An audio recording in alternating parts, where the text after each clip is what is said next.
And one of the reasons I wanted to become a founder is about flexibility and that work-life balance. And I think if you give that to your team as well, everyone's just, I don't know, more willing and actually go the extra mile and things.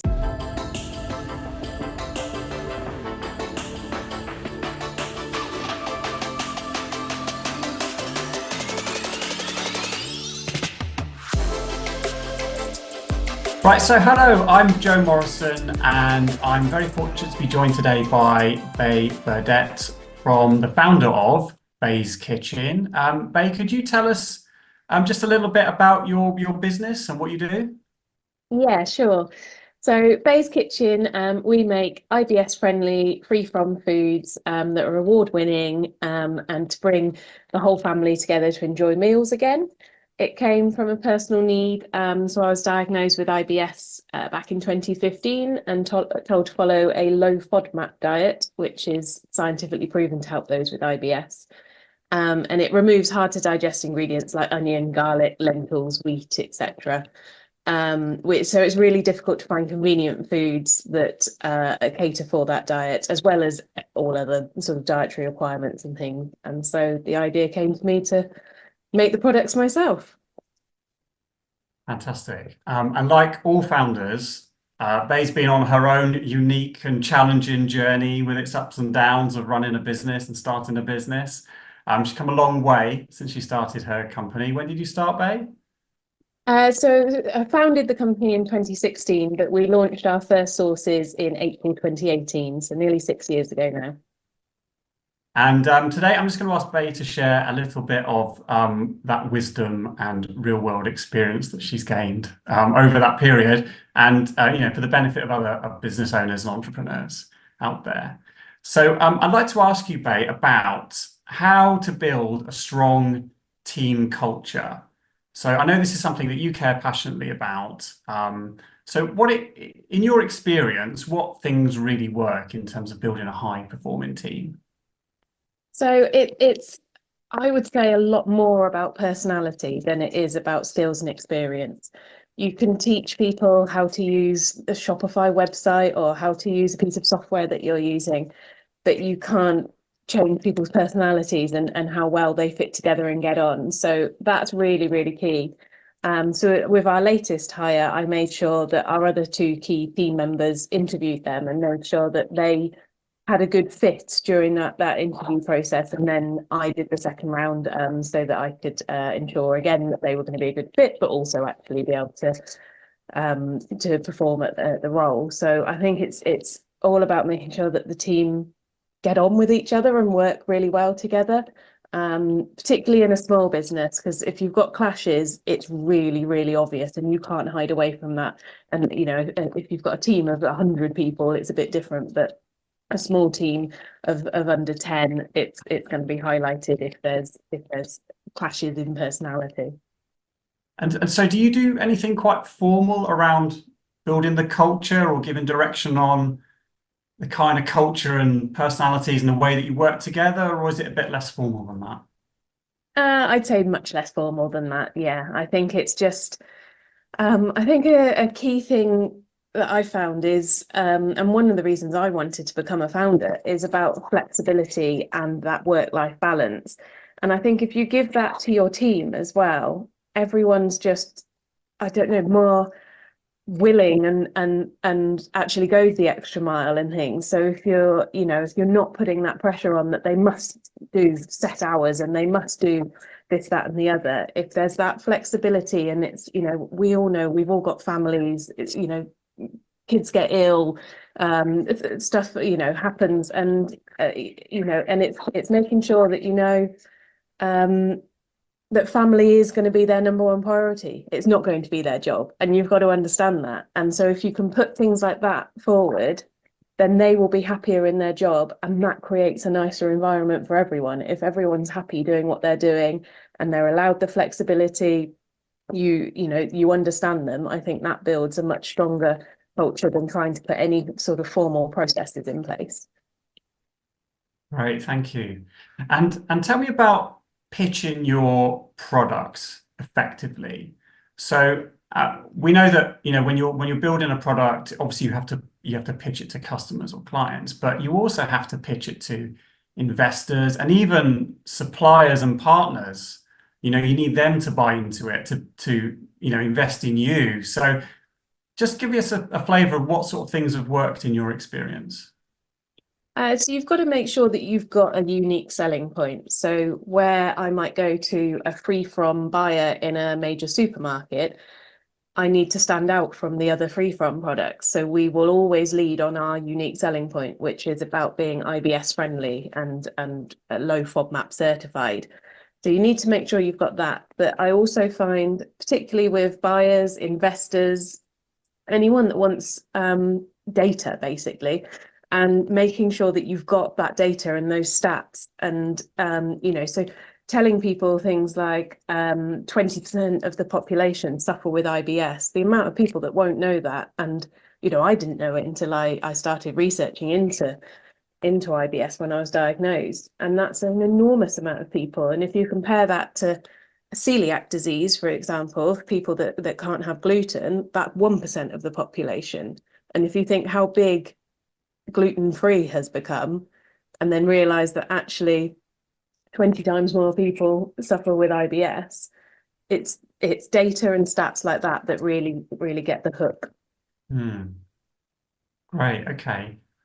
And tell me about, Bay, about tapping into trends to expand your market. So you've got a very strong niche, but I know that you also tap into those wider opportunities that you mentioned about free-from aisles and wider gut health. So can you talk about how you decide on that positioning and how you use it to amplify your reach and your sales?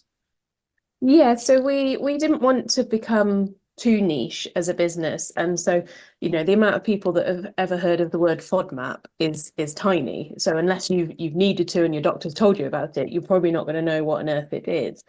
And so then we decided, okay, well, we need to make sure that we're catering to a slightly wider market. So that was when we started certifying for gluten-free and dairy-free, which our products were naturally anyway.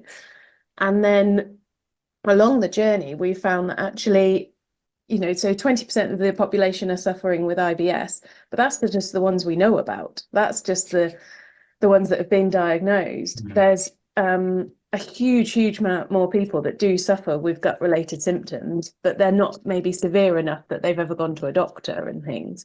And so there's a big proportion of people that are actually wanting to, stop having these gut cramps or the other sort of symptoms. And so our products would benefit them. Then along the journey again, we found more people who want to avoid having any kind of gut issue due to their hobby or their profession. So we've come across now ultra runners, professional cyclists who can't suddenly go to the bathroom, mid-run. And so they want to avoid having any kind of gut troubles. And then you start to think about, okay, what other professions? So that covers most professional sports people. A footballer can't just run off the pitch, mid-game. And then you think about emergency services, ambulance drivers and firefighters that are in the middle of a job can't just start suffering with gut-related issues. And so it's kind of by chance we've come across all of these different people and in different sort of groups that actually our products really benefit. It was never kind of in my mind at the outset at all, but actually you realize how many people can benefit from products that aren't going to cause gut issues, basically. Yeah. And it does seem that you've incorporated a bit of education into your journey with your customers. So maybe just tell us a bit how that came about, and do you see the benefits of that?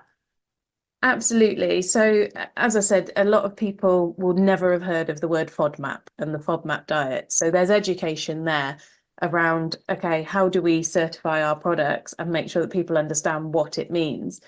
There's also, because we're in the food industry, there's a lot of legislation. So we can't suddenly be writing things like gut friendly or improves your gut health on our product. So you just can't get away with making claims like that. So we've had to go on an education journey to make sure that people understand what FODMAP friendly means, because we can put that certification on our product, but it's making sure that people know that that means, okay, it doesn't contain hard to digest ingredients like onion, garlic, lentils, wheat, etc. So there's been a huge education piece, and there's still a huge amount more for us to do with it as well. And then the whole gut health trend sort of blew up, but there's a lot of contradictions as well between what helps make a healthy gut. So garlic is actually meant to be really good for your gut, but actually someone that suffers with IBS and other and a kind of sensitive gut, it's not good for at all. So there's still more education that has to be done about what's good for individuals' gut health, and it is very, very personal to each person. Thanks, Faye. Now, tell me about optimizing relationships with your investors. So I know this is something you feel strongly about, how you make the most of those relationships. So can you just share a little bit about how you've done that with your investors and how you've unlocked additional value for the business? So we were really lucky, to be honest, with the first investor that we got introduced to. He's a brilliant guy. He's had lots of good contacts. He's been willing to follow on his investment, so reinvest in the business time and time again. But when we met him, we had met other investors, and we kind of knew that the fit was right. So again, I go back to personality. You need to make sure that you get on with that person. You need to make sure that they have the same passion for your business. They understand what journey you want to go on. And then you also need to just make sure that the fit is right in terms of what they're going to want from you.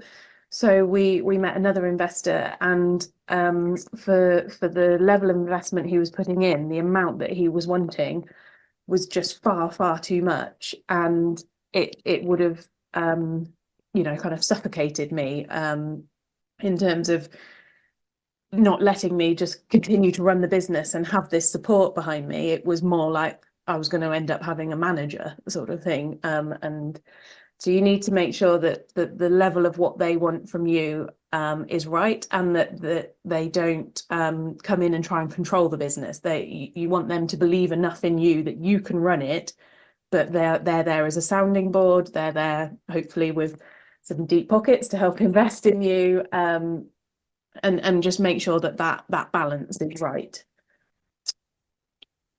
And tell me, Bay, about overcoming supplier setbacks. Now, whenever you talk to people about the founders and entrepreneurs who develop physical products, and particularly when you're talking about food and regulated areas like that, and quite innovative areas like you're doing, there seems to be almost always setbacks with suppliers. And you have to anticipate these things and find a way through. So can you just share briefly like how you've managed to do that? Yeah, suppliers, particularly in the food industry, is very, very difficult. And that was one of the reasons why we went from founding the business in 2016 to not launching till just shy of 2 years later. And that was all trying to find the right partner to work with. So when you're first starting out, it's trying to find someone that's going to take a risk on you. You've got no sales, no track record at all. They have no idea if anyone's going to buy these products. They're going to invest a lot of time in creating them with you. It's going to be quite a big minimum order, and if it's not, then they're putting costs in to try and get it at a sensible price. So there's a lot riding on it for the manufacturer. So a bit like an investor, you need to make sure that they understand the journey you're going on, and they have a passion for what you're doing as well, so that they believe that actually you will get to where you want to go, and they can be on that journey with you.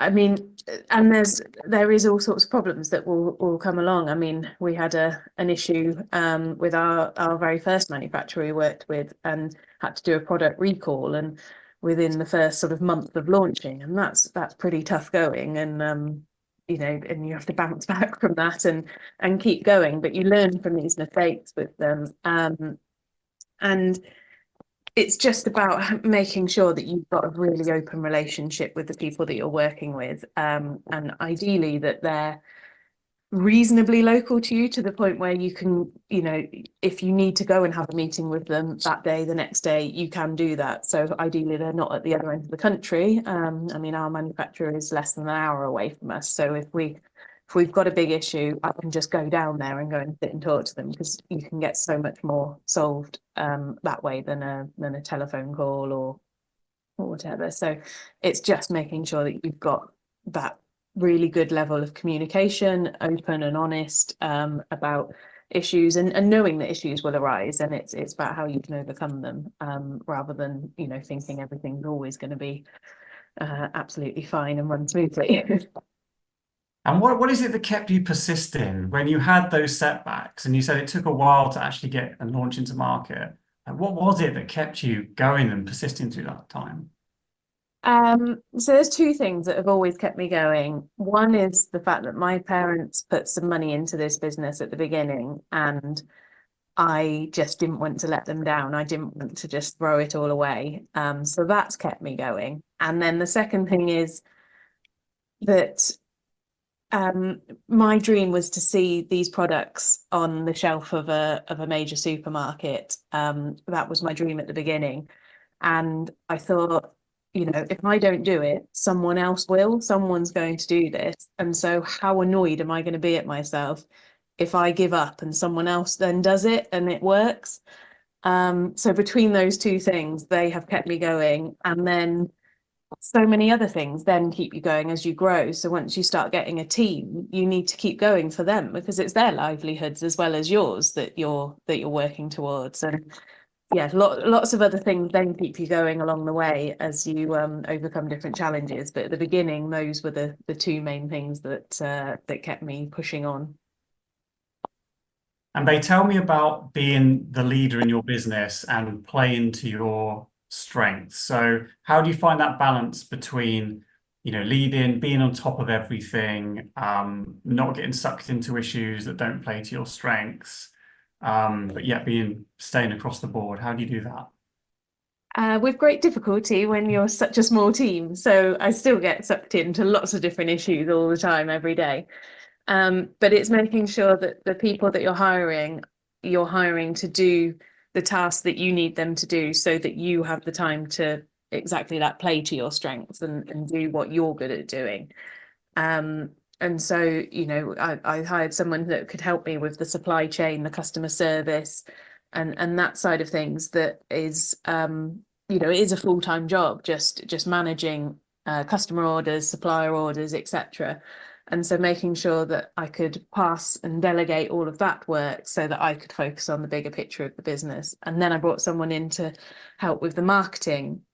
And then we also outsource a lot of stuff. So we outsource our production, we outsource our logistics, we outsource our we've got an e-commerce agency that we work with. So we make sure that we bring in the right partners who are experts in their fields, so that we can run as smoothly as possible. And I imagine it's quite an investment of time to delegate out those things, because most entrepreneurs they're very good at solving problems. So you kind of naturally feel like, well, I can fix that myself, or it would just be quicker if I do it myself. So like, how have you managed to draw that boundary so that you can focus on, you know, the big long-term important stuff rather than just get stuck in the weeds? I'd say two things. One is you can't fix all of those things yourself. As much as you think it would be quicker, there's so many different things when you're running a business, of every different department you can think of. You can't do it all, so you have to delegate somehow. So whether that's getting someone internally or outsourcing to a team. But the second point was the investors that we have. So they're the ones that will say, look, you need to be focusing on X, Y, and Z to grow this business. And you need to be, you know, delegating this, and this, or we need to bring this partner in to really grow our direct to consumer business. So we've got an e-commerce agency in and things with their full expertise. And it's you know, it does take time to understand that you're not the expert in all of these areas and that you need some help to do X, Y, and Z.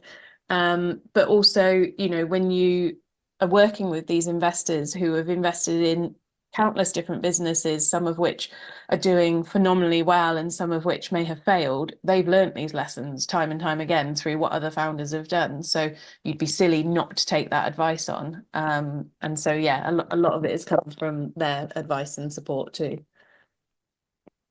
Great, thank you, Bay. And finally, just tell us anything exciting you'd like to share with us or make us aware of today. Exciting. So we have just hired our sales and marketing exec. So we're now a team of 4. And that's really exciting to have another team member join us. And what else?